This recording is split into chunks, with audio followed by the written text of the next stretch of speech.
Assalamualaikum warahmatullahi wabarakatuh. Perkenalkan, saya Bagas Setiawan dengan NIM 2002-05007 dari kelas 20A1 Prodi D3 RMIK Universitas Duta Bangsa Surakarta dengan dosen pengampu Ibu Lis Diah Dewi Arini. Jadi di sini saya akan menjelaskan tentang sistem urinaria. Apa sih sistem urinaria itu? Jadi, sistem urinaria adalah sistem terjadinya proses penyaringan darah sehingga darah bebas dari zat-zat yang tidak dipergunakan oleh tubuh dan menyerap zat-zat yang masih dipergunakan oleh tubuh.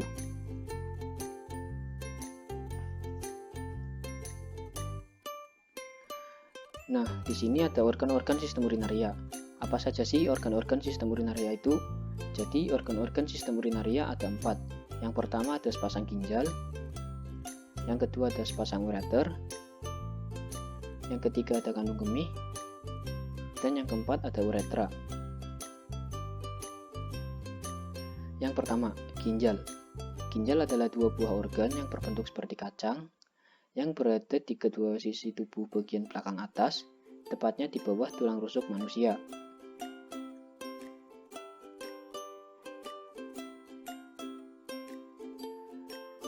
Jadi teman-teman, ginjal itu mempunyai beberapa fungsi. Yang pertama, pengeluaran zat sisa organik. Yang kedua, pengatur konsentrasi ion-ion penting. Yang ketiga, pengatur keseimbangan asam basa tubuh. Yang keempat, pengatur produksi eritrosit. Yang kelima, pengatur tekanan darah. Dan yang keenam, pengeluaran zat beracun. Selanjutnya ada bagian-bagian ginjal. Bagian-bagian ginjal ada 8. Yang pertama ada 1. Korteks bagian luar ginjal. Yang kedua ada medula, yaitu bagian dalam ginjal. Yang ketiga ada piramid, yaitu medula yang berbentuk kerucut. Yang keempat ada kolumna Bertini, yaitu bagian korteks yang mengelilingi piramid. Yang kelima ada papilaris Berlini, yaitu papila dari tiap piramid. Yang keenam ada pelvis, yaitu reservoir utama sistem pengumpulan ginjal. Yang ketujuh ada calyx minor, bagian ujung pelvis berbentuk seperti cawan. Dan yang terakhir ada calyx mayor, yaitu kumpulan dari beberapa calyx minor. Selanjutnya ada nefron dan bagiannya. Apa sih nefron itu?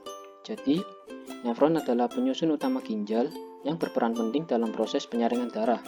Nah, di sini nefron dibagi menjadi 2, yaitu 1 nefron corticalis dan 2 nefron cauda medullaris. Selanjutnya ada bagian-bagian nefron.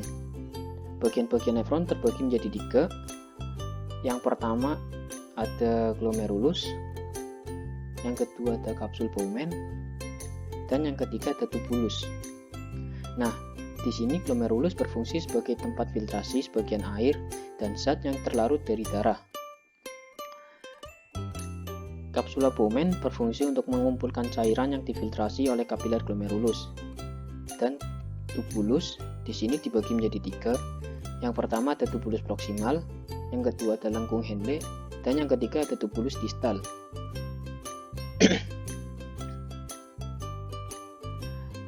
Yang pertama, tubulus proksimal. Tubulus proksimal berfungsi untuk mengadakan reabsorpsi bahan-bahan dari cairan tubuli dan mensekresikan bahan-bahan ke dalam cairan tubuli. Yang kedua, lengkung Henle. Lengkung Henle membentuk lengkungan tajam berbentuk huruf U, terdiri dari pars descendens, yaitu bagian yang menurun terbenam dari korteks ke medula, dan pars descendens, yaitu bagian yang naik kembali ke korteks. Bagian bawah dari lengkung Henle mempunyai dinding yang sangat tipis, sehingga disebut segmen tipis, sedangkan bagian atas yang lebih tebal disebut segmen tebal. Lengkung Henle berfungsi reabsorpsi bahan-bahan dari cairan tubulus dan sekresi bahan-bahan ke dalam cairan tubulus. Nah, yang terakhir ada tubulus distal, berfungsi dalam sekresi atau augmentasi zat-zat tertentu.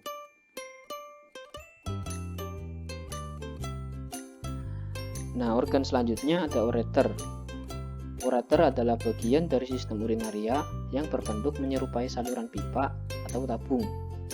Ureter berfungsi untuk mengalirkan urin dari masing-masing ginjal untuk ditampung di kandung kemih.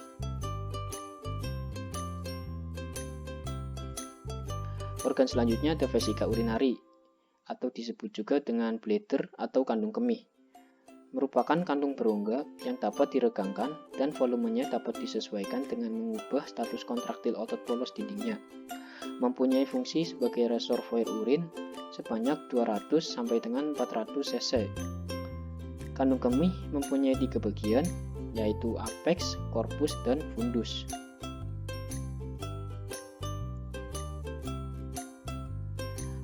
Organ yang terakhir ada uretra, merupakan saluran sempit yang berpangkal pada kandung kemih yang berfungsi menyalurkan air kemih keluar. Uretra pada pria panjangnya sekitar 20 cm, sedangkan pada wanita sekitar 4 cm saja. Pada bagian antara kandung kemih dan uretra terdapat cincin otot atau sphincter yang bertugas menjaga urin agar tidak bocor.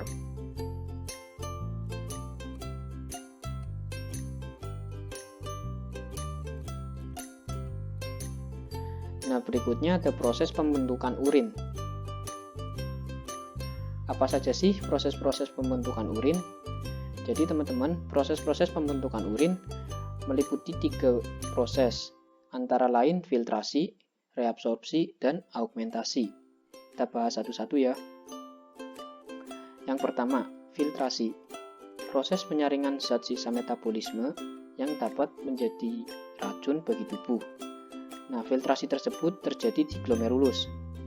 Zat berukuran kecil, antara lain glukosa, ion, dan limbah nitrogen mengalami filtrasi. Molekul besar seperti protein dan sel darah tertahan di dalam plasma darah dan mengalir meninggalkan glomerulus melalui arteriol eferen. Nah, pada proses filtrasi menghasilkan urin primer. Yang kedua ada reabsorpsi. Merupakan proses penyerapan kembali filtrat glomerulus yang masih mengandung zat-zat berguna bagi tubuh di tubulus contortus proximal. Beberapa zat yang diserap kembali antara lain glukosa, garam-garam, ion anorganik, dan asam amino. Nah, pada proses reabsorpsi menghasilkan urin sekunder. Nah, yang terakhir ada augmentasi. Augmentasi adalah proses pengeluaran zat sisa yang sudah tidak dipergunakan lagi oleh tubuh. Apabila kantong kemih penuh, maka urin akan dikeluarkan melalui uretra. Nah, pada proses augmentasi terdapat hasil yaitu urin sejati atau urin sebenarnya. Dan di samping bisa kita lihat skema proses pembentukan urin. Nah, teman-teman, di sini ada ciri-ciri urin yang normal. Gimana sih ciri-ciri urin yang normal itu? Ciri-ciri urin yang normal jumlah rata-rata 1-2 liter sehari, tetapi berbeda-beda sesuai jumlah cairan yang dimasukkan. Warnanya bening, oranye pucat tanpa endapan, baunya biasa saja sampai dengan tajam. Apabila teman-teman kurang minum air putih, sering mengonsumsi petai, dan terjadi infeksi saluran kemih serta gangguan metabolisme tubuh, maka bau urin tersebut akan tajam atau pesing. Selanjutnya, ciri-ciri urin yang normal, berat jenis berkisar dari 1010 sampai 1025.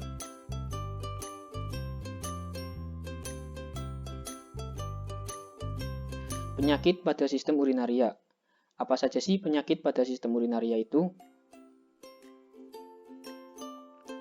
Yang pertama ada glomerulonefritis, yaitu peradangan pada ginjal yang dimulai dari glomerulus, ditandai dengan proteinuria dan hematuria. Nah, apa sih itu proteinuria dan hematuria? Proteinuria adalah kehadiran protein, terutama albumin dalam urin, sedangkan hematuria adalah kehadiran darah dalam urin. Yang kedua, penyakit gagal ginjal, yaitu penyakit di mana fungsi organ ginjal mengalami penurunan. Yang ketiga ada pyelonefritis, yaitu infeksi bakteri pada salah satu atau kedua ginjal, disebabkan oleh bakteri E. coli. Yang keempat ada cystitis, yaitu radang kandung kemih disebabkan oleh infeksi bakteri atau bisa disebabkan karena penggunaan kapung kateter dalam jangka waktu yang lama. Selanjutnya, asidosis, yaitu keasaman berlebih cairan tubuh. Yang keenam, disuria, yaitu nyeri atau sulit buang air kecil.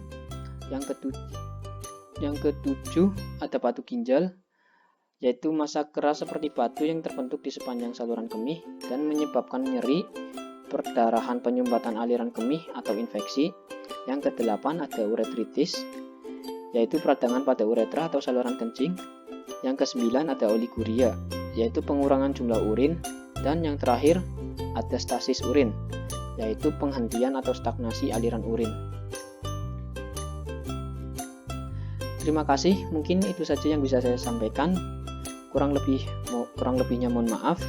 Wabillahi taufiq wal hidayah. Wassalamualaikum warahmatullahi wabarakatuh.